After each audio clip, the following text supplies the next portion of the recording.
How's it going, everyone? Welcome back to my channel. Before we get started, I just wanted to fill you in on a trip to Egypt this fall that my friends Michael Collins, aka the Wandering Wolf, and the Forbidden Frontier crew, such as Gary from Neurotic, X-Ray Girl, Quarterblack Garrett, and Adam Krigler, in November. The dates are November 17th to the 23rd, and it'll be visiting sites such as the pyramids, the Sphinx, Luxor, Valley of the Kings, Karnak Temple, among many others. The price for the trip is $3,500. If you're interested in going, I will drop a link in the description, but if you are interested in going, you may want to hurry up because they are selling out fast. How's it going, everyone? Welcome back to my channel, and today we're going to be talking about Beaver Island. Beaver Island is located in the northern part of Lake Michigan between Manistique in the Upper Peninsula and Charlevoix in the Lower Peninsula. It is the third largest island in Michigan behind Drummond Island and Isle Royale. It has quite a history, from ancient stone circles and Indian inhabitants over the years, up to a very large fur trading post in the early days of the United States, and it was also home to one of the first and only kingdoms in the United States. And I'll be getting into all of that in this video.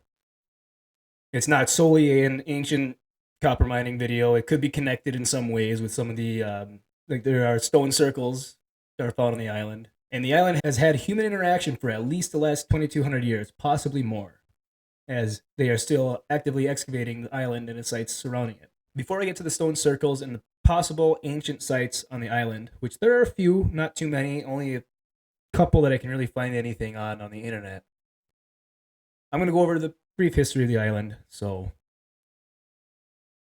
don't think I didn't put it in there, it's just later in the video.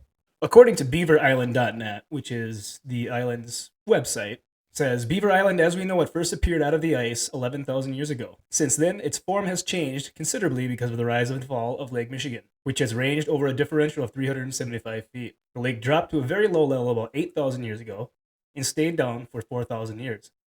Now, this would explain the rock formations at the bottom of Lake Michigan, the stone circles, the quote-unquote Michigan Stonehenge, and the rock with the alleged petroglyph of a mastodon on it. You could try to find any information on it, but there's a lot of fake pictures out there. So if you do go looking for that and you find a picture, don't assume that it looks like Atlantis or a Stonehenge underwater. Most of those are just fake. There are some sonar scans of it. Some people actually have, I believe, went scuba diving down there and got pictures with the rock that allegedly has a mastodon on it. So you can check those out. Maybe I'll do a video on that eventually. I'm not sure. If I can get enough information on it, I will.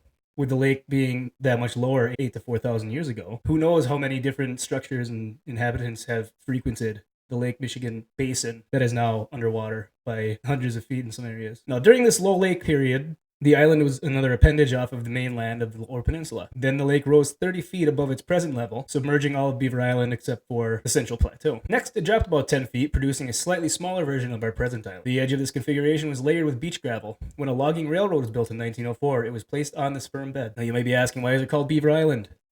Were there a lot of beavers? You'd be correct. The Ojibwe had a name for the island because of its abundance of beaver and fantastic hunting and trapping for beaver. They called it Amikwag and Dod, which translates to where the beavers live. The Ottawa inhabited this island for at least 300 years prior to when more modern settlers had come through and settled the island. Some of the first of the new settlers that come through were the French and British fur traders. The Upper Peninsula and northern Lower Peninsula and all through Wisconsin and Canada were absolute hotbeds of almost untapped hunting and trapping wilderness. Despite federal regulation criminalizing the sale of alcohol to Native Americans, the former site of the trading post was coined Whiskey Point. The waters surrounding the island are notorious for the amount of shipwrecks that are found in the lake. And in those waters around Beaver Island, it is believed the crown jewel of Great Lakes shipwrecks is located.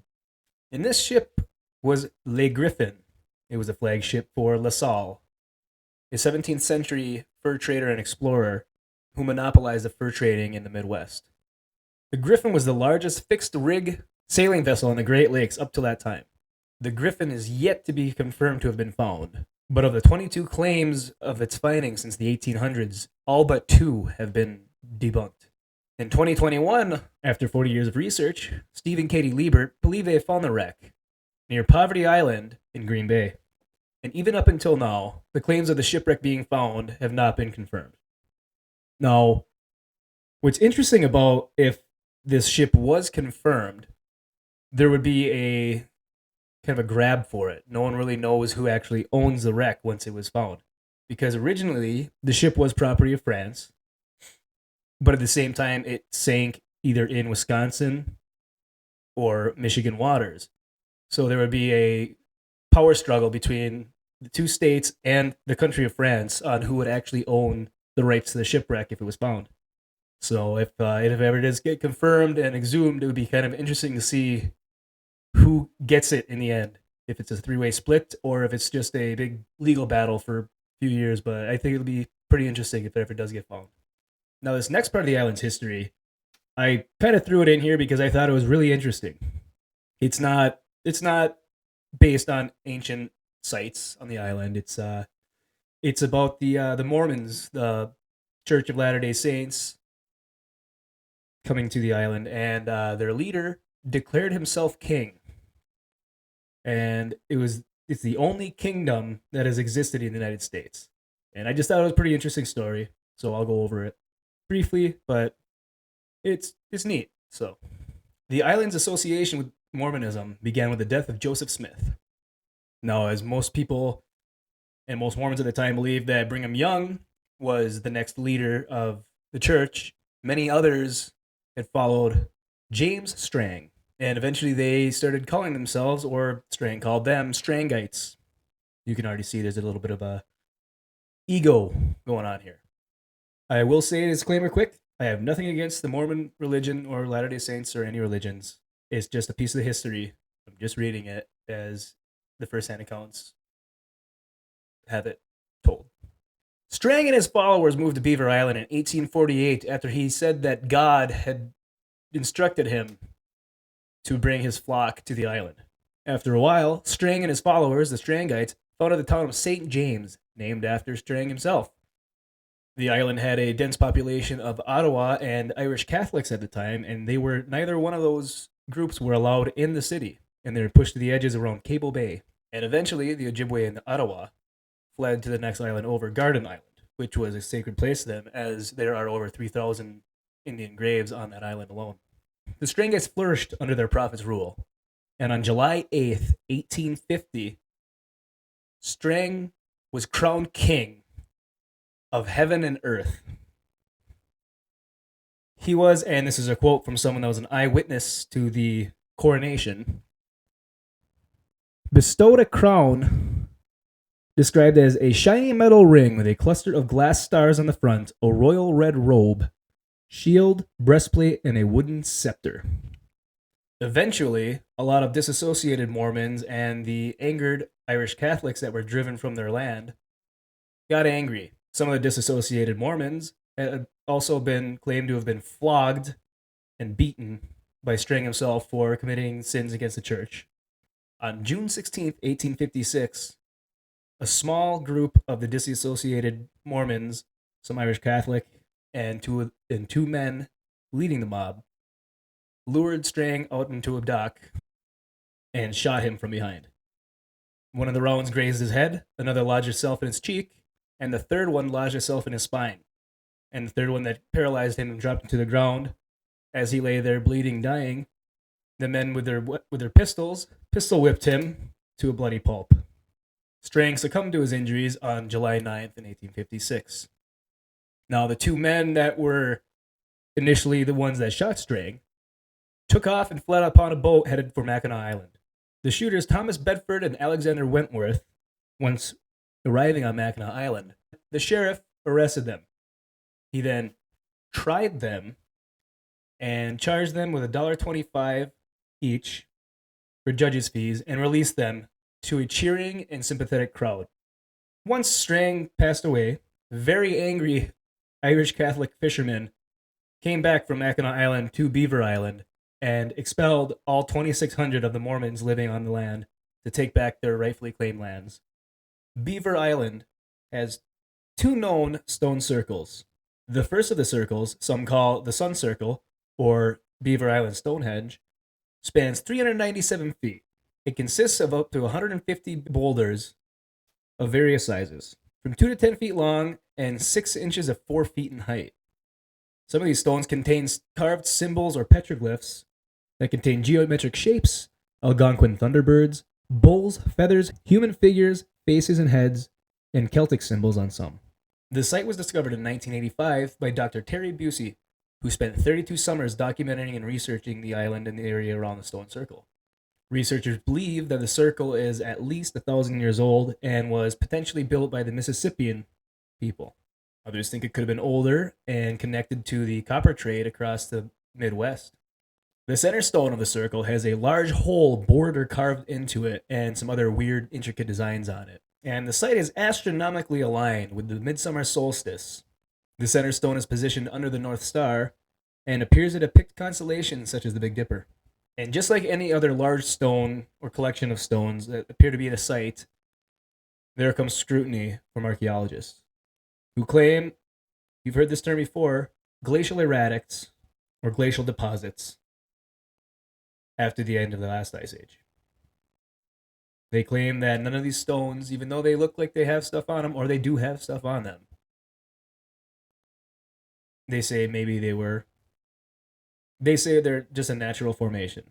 They say that Dr. Busey cherry-picked stones on the island to make them appear to be in a circle or alignments in arrangements that he would look like they had significance. No, I haven't been there myself, but I've seen the pictures, and a lot of the stones, they do have carvings on them, it appears. And especially that center stone with the bored hole, that doesn't appear to be natural to me. So at some point, way before time known, someone either aligned these stones in a way to map the skies, as most ancient sites do, or they were just set there by glaciers, somewhat in a circle around the island. Now, there is another stone circle on the island that Busey discovered in 2014 and coined the fairy circle. Unfortunately, I haven't been able to find much online about it. If there's anyone in the comments or that's watching this video, if you have any more information on it, could you please either leave it in the comments or reach out to me, either in the comments here or on X, and you can find that information on my X in the description below. Now, with the more recent, we'll say recent times of inhabitants on the island, the Ottawa, or possibly people before them, there are mounds on the island. There's a string of mounds, 4 mounds, along the shore at Beaver Harbor. Minimal information on that I've been able to easily access, other than a picture of the sites, and you should be able to find one on Google Earth in someone's backyard if you know where to look. What's pretty neat about this area in the island is Northern Michigan University, located in Marquette, Michigan, offers an archaeology degree and course, and they're still doing current digs on the island right now. And these digs have found ancient pottery shards. They've also found what appears to be wooden remains of possibly a longhouse or something similar to it. And they've also found projectile points, such as an iron point, which is interesting because usually most projectile points would have been stone in the era or copper before that. It is unsure if it was traded to the Indians at the time from the Europeans, or maybe the Europeans used it. I didn't find much else on that.